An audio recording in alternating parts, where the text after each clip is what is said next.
I'm joined this week by two very distinguished economists. Austan Goolsbee is Professor of Economics at the University of Chicago Booth Business School. He served as Chairman of the Council of Economic Advisors under President Barack Obama. And Kevin Hassett did the same job under President Donald Trump and has been a senior fellow at the American Enterprise Institute. Gentlemen, thank you both indeed for being here. I hope you had a good Thanksgiving. Austan Goolsbee, let me start with you, if I may. So inflation, do you think inflation has now peaked? And if it has, how quickly is it going to come down to a level that most of us would regard as tolerable? Well, I certainly hope that it's peaked. We got one good month of inflation data, but let's be a little circumspect. I mean, that happened a few months ago in July. We got a decent month of new inflation, but then it kicked back up in the summer. I think a lot of it has to do with how much of the inflation do you think came from demand or how much from supply. If you were a person over the last year who thought too much demand and too much stimulus was causing inflation, in a way you become the optimist because the demand is going away. They're not new stimulus going out the door, and that fiscal drag is going to pull down demand. If you look at what's happening in China and the COVID shutdowns, the war in Ukraine, there could still be more supply shocks to come. So I hope that we've peaked, but I think that the rate at which it comes down, it might not be as rapid as everyone wants.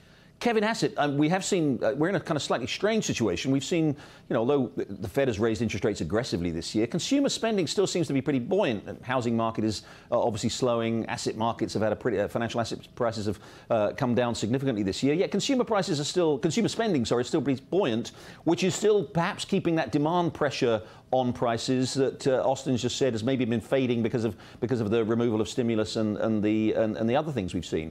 What's your sense of where inflation is right now? Do you agree with Austin that it's probably peaked tentatively, or do you think there could still be another leg to it?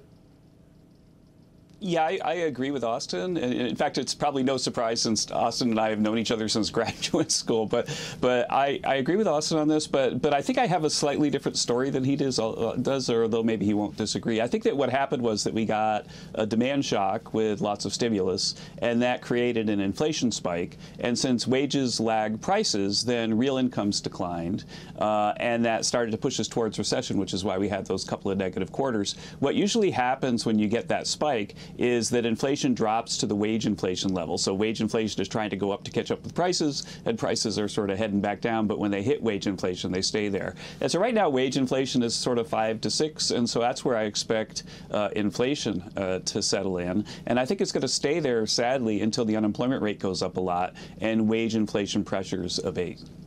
Austin, very briefly, as to the Fed, markets seem to be expecting, another 50 basis points next month, probably peaking at around 5 early in the new year. Do you think that's actually about right? Do you think the Fed is maybe in danger of overkill? What's your sense of of the appropriate stance of monetary policy right now?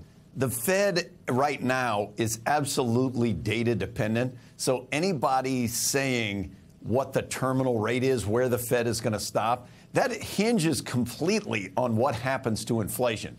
If we started to get month after month of inflation numbers that were worse than expected, there is no terminal rate. They will keep raising rates until they stop inflation. So I think everybody should think of it kind of in that context.